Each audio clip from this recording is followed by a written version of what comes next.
ఈ సంక్రాంతి కానుకగా మన టాలీవుడ్ నుంచి వచ్చిన మొదటి pan India cinema game changer. Global star Ram Charan హీరోగా, దర్శకుడు శంకర్ తెరకెక్కించిన ఈ యొక్క సినిమా భారీ లెవెల్లో ఈరోజు ప్రపంచవ్యాప్తంగా అందరి ముందుకు వచ్చింది.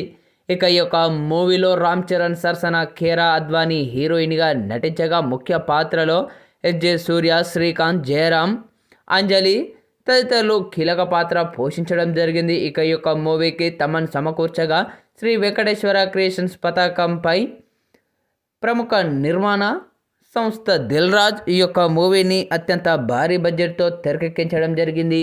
ఇక మూవీ విషయానికి వస్తే, అభ్యుదయం పార్టీ పేరిట ప్రస్తుత ఏపీలో బొబ్బిలి సత్యనారాయణ మూర్తి ముఖ్యమంత్రిగా కొనసాగుతారు. కానీ తన కొడుకు అలాగే మంత్రి కూడా అయినటువంటి బొబ్బిలి మోపిదేవికి ఎప్పటి నుంచో ఆ సీఎం కుర్చీపై కన్ను ఉంటుంది. ఇక ఈ నేపథ్యంలో అదే ఏపీకి కలెక్టర్గా రామ్ నందన్ వస్తాడు.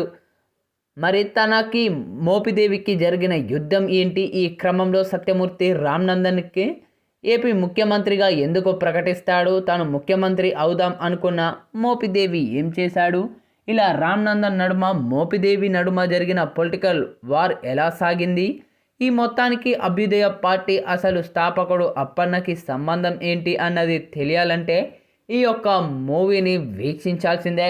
ఇక తాజాగా విడుదలైన ఈ యొక్క మూవీని చూసిన సినీ రాజకీయ ప్రముఖులు కూడా చిత్రబృందంపై ప్రశంసలైతే కురిపిస్తూ ఉన్నారనే చెప్పాలి. ఇక మూవీ చూసిన అభిమానులు మాత్రం బొమ్మ బ్లాక్ బస్టర్ అంటూ కామెంట్లు కూడా పెట్టడం, సోషల్ మీడియాలో ఈ యొక్క వార్తలు కూడా వైరల్గా మారుతూ ఉన్నాయి. అయితే తాజాగా ఈ యొక్క మూవీని రామ్ చరణ్ భార్య ఉపాసన ప్రత్యేకంగా థియేటర్లో వీక్షిస్తున్న కొన్ని ఫోటోలు, వీడియోలు నెట్టింట్లో వైరల్గా మారుతూ ఉన్నాయి. అయితే రామ్ చరణ్ భార్య ఉపాసన గేమ్ చేంజర్ మూవీని లైవ్లో వీక్షిస్తూ రామ్ చరణ్ ఎంట్రీకి పేపర్ చల్లుతున్న కొన్ని విజువల్స్ కూడా నెట్టింట్లో వైరల్గా మారుతూ ఉన్నాయి. ఇప్పుడు అందుకు సంబంధించిన ఈ వార్త మాత్రం నెట్టింట్లో వైరల్ అవుతూ ఉంది. అయితే రామ్ చరణ్ భార్య ఉపాసన చరణ్ ఎంట్రీకి పేపర్లు జల్లుతూ గోల చేస్తున్న యొక్క విజువల్స్ అయితే నెట్టింట్లో వైరల్ అవుతూ ఉన్నాయని చెప్పాలి. మరి యొక్క మూవీ చూసిన ఉపాసన ఎలా స్పందిస్తుందా అని ఇటు మెగా అభిమానులతో పాటు సినీ లవర్స్ కూడా తెగ ఆతృతగా ఎదురు చూస్తూ ఉన్నారు.